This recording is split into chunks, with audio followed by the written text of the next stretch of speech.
सभी भक्तों और ईश्वर की संतानों को मेरा कोटि कोटि प्रणाम। बाबा भोले सबका कल्याण करें तथा सबकी मनोकामनाओं को पूर्ण करें, ऐसी आशा है तथा प्रार्थना है बाबा भोले से।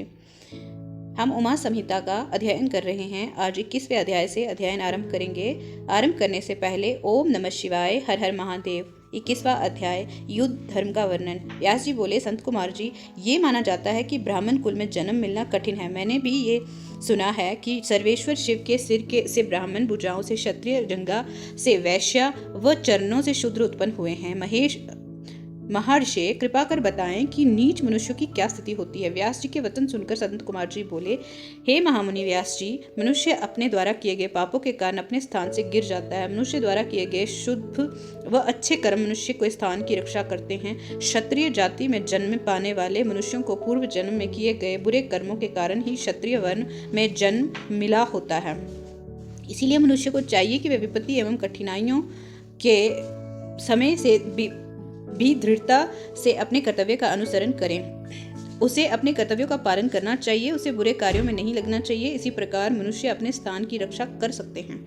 शूद्र वर्ण में जन्म लेने वाले मनुष्य यदि अपने से ऊंचे तीनों वर्णों की सेवा मन लगाकर उचित रीति से धर्म अनुसार जीवन भर करते हैं तो उन्हें अगले जन्म में वैश्य वर्ण में जन्म मिलता है। इसी प्रकार जो वैश्य विधि विधान के अनुसार पूजा अर्चना करता है और हवन आदि करता है और सदा धर्म और सत्य के पथ पर चलता है तो उसे अपने दूसरे जन्म में क्षत्रिय होने का गौरव मिलता है। जो क्षत्रिय विधि पूर्वक यज्ञ और अनुष्ठान श्रेष्ठ ऋषि गणों के सानिध्य में पूरे करता है, वे अपने क्षत्रिय धर्म का सही से पालन करता है, उसे ब्राह्मण कुल में दूसरा जन्म मिलता है। इसी प्रकार ब्राह्मण कुल का जो ब्राह्मण अपने धर्म का दृढ़ता से स्थिरता से पालन करता है, वे देवता को प्रसन्न करता है, उसे स्वर्ग की प्राप्ति होती है।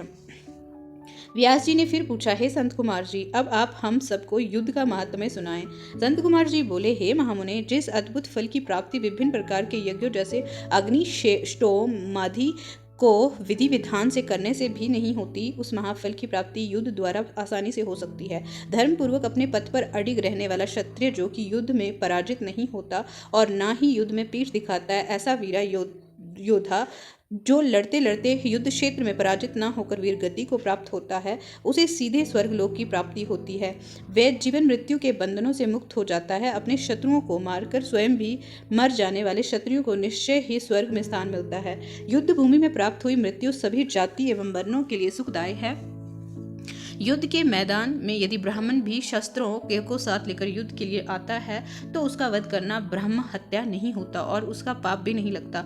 मरता हुआ मनुष्य यदि पानी मांगे तो उसकी प्यास बुझाना धर्म संगत है। कभी भी शरण में आए मनुष्य को युद्ध में नहीं मारना चाहिए, अन्यथा ब्रह्म हत्या का पाप लगता है।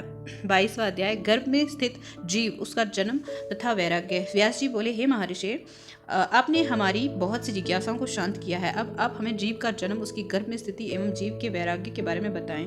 महामुनि व्यास के प्रश्न को सुनकर संत कुमार जी बोले, हे मुने, हमारे शरीर की पुष्टि रस एवं मैल से हुई है। मैल 12 रूपों में शरीर से बाहर होता है। कान, आंख, नाक, जीभ, दांत, लिंग, गुदा, मलाशय, स्वेद, कफ, विष्ठा, मूत्र आदि मल स्थान हैं। हमारा हृदय सभी नाड़ियों से जुड़ा हुआ है।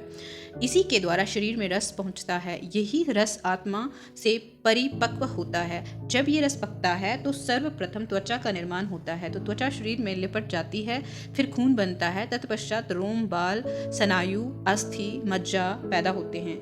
ऋतु काल में स्त्रियों के शरीर में प्रवेश वीर्य शरीर का निर्माण करता है।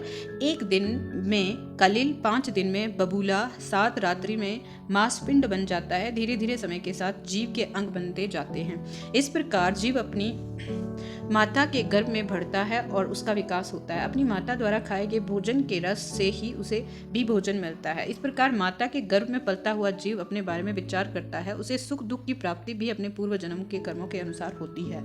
उसे गर्भ में ज्ञान होता है कि मैं इसी तरह जन्म मरण पाता रहता हूँ और प्रत्येक योनि में अनेकों दुखों को भोगता हूँ, इसीलिए मुझे अपनी आत्मा के उद्धार के लिए अवश्य ही कुछ करना चाहिए। गर्भ में जीव अनेकों कष्टों को भोगता है क्योंकि गर्भ भी एक प्रकार की कैद ही है। जीवात्मा गर्भ में ही इस प्रकार पड़ी रहती है जैसे उस पर कोई पहाड़ रखा हो।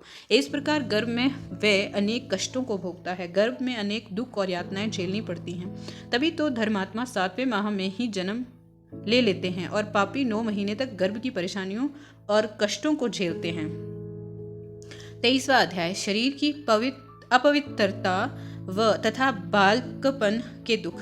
संत कुमार जी बोले, हे महामुने, हमारा शरीर रज और वीर्य के मिलने से बनता है, विष्ठा के गर्त में स्थित गर्भ में बनता है, इसी कारण इसे अपवित्र माना जाता है। इस अपवित्र देह के पंच गव्यों किमा कुशाजाला आदि किसी भी वस्तु से पवित्र नहीं किया जा सकता। शरीर को मिट्टी से मा कर गंगा जल से धोने से भी कुछ नहीं होता।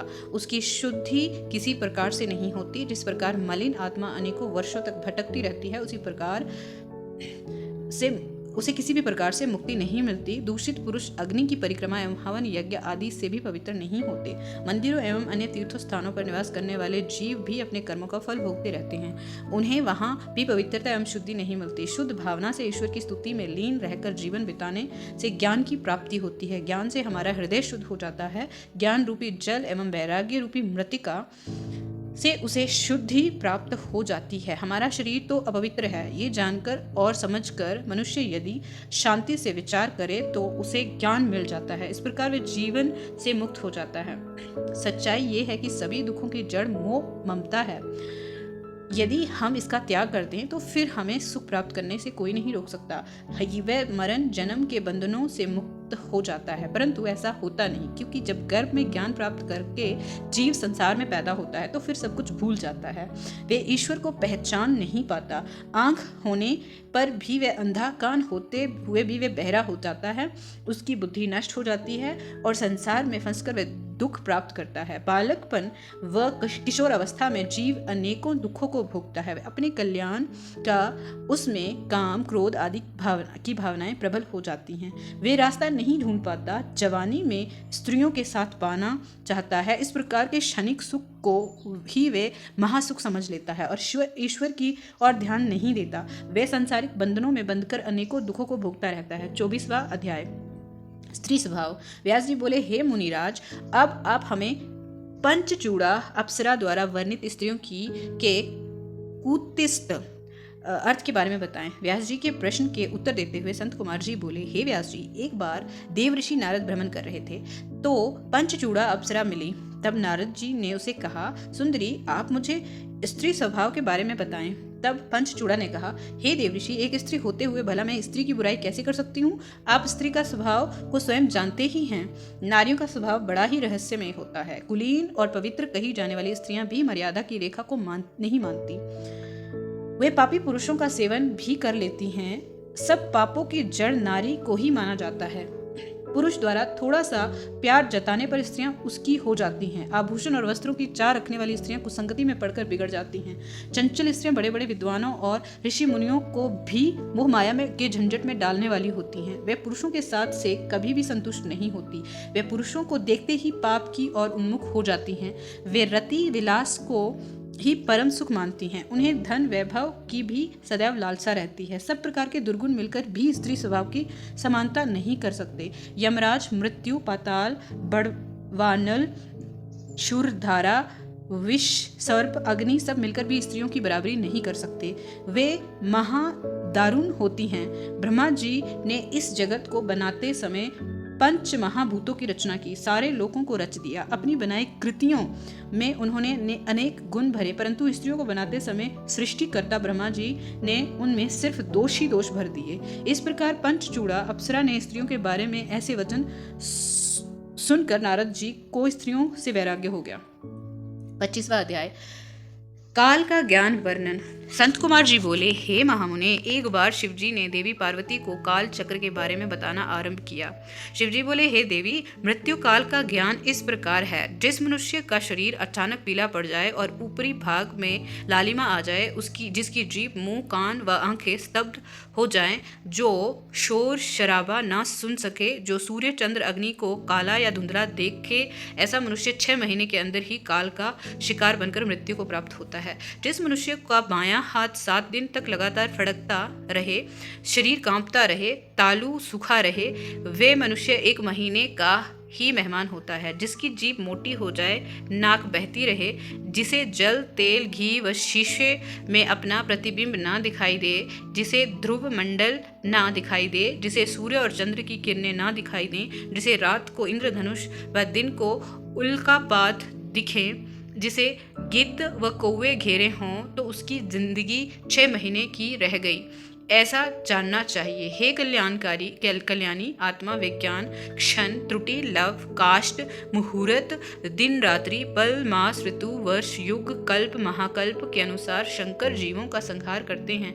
वाम, दक्षिण एवं मध्यम 3 मार्ग हैं। नाड़ियां प्राणों को धारण करती हैं। हमारे शरीर में 16 नाड़ियां हैं जो 4 स्थानों पर रहती हैं। इन्हीं सब के अनुसार ही आयु की प्राप्ति मनुष्य को होती है।